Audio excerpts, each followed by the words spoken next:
यस आजको यो उपाकर्मको दिन पारेर दिवस पारेर आयोजित ब्राह्मण भेलामा उपस्थित सम्पूर्ण ब्राह्मणहरू आमाहरू वैदिक अध्यक्षज्यू सम्पूर्णमा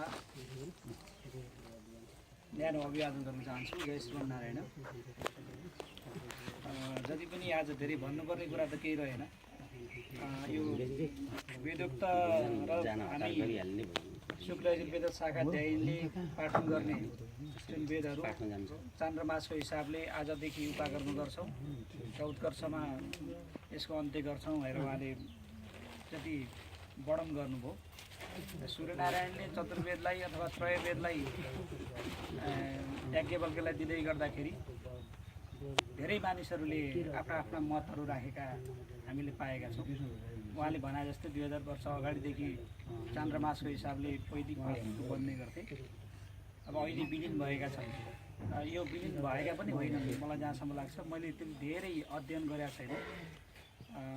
थोरै सानो अध्ययन र केही गुरुहरूले भनेको वाक्यांशलाई सापट्टि लिने हो भने अहिले पर्व प्रवादीहरू जति पनि हामीले मनाउँदै आएका छौँ, सौर्यमानको हिसाबले मनाउँदै आएका छौँ। त्यो सौर्यमान चाहिँ राशिको हिसाबले 12 राशिमा सूर्य चाहिँ स्थानान्तरण हुने, चन्द्रमाको कला अनुसार चाहिँ स्थानान्तरण हुने भएर दिनलाई मापन गरेर बनाइएका पात्राहरू भएको हिसाबले पनि ती पर्व प्रवादीहरू केही तिथि घटबड भएको भनेर पञ्चाङ्ग निर्णायक समितिले पनि मानेको विषय हो।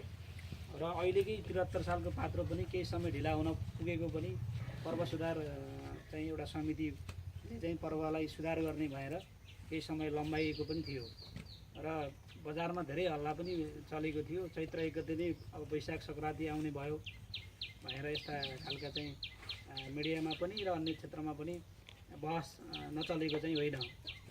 यही हिसाबले हेर्ने हो भने अहिलेकै कथनलाई हेर्ने हो भने पनि हामी यो दक्षिणायनमा पुगेको लगभग 15 दिन भइसकेछ। यस हिसाबले पनि 2 महिना लगभग 15 दिन भनेको आज 4 गते 5 गते 2 महिनाभन्दा बढी नै अझ अगाडि सर्दो रहेछ।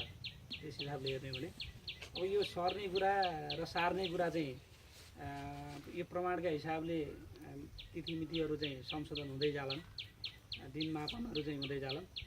तर उहाँले राख्नुभएका प्रमाणहरू पक्कै पनि मननीय र अवलोकनीय छन्।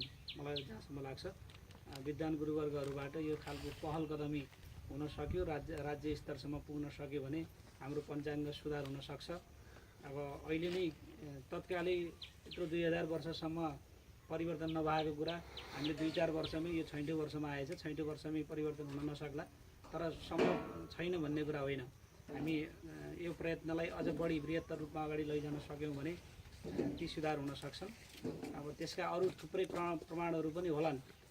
अध्ययन गर्नेहरूले, यसमा चासो राख्नेहरूले, वैदिक गुरुहरूले, वैदिक ज्योतिषहरूले ल्याउनु होला। यो कुराहरू हामीलाई त्यति धेरै ज्ञान नभएका हिसाबले बोल्नु जरुरी पनि छैन।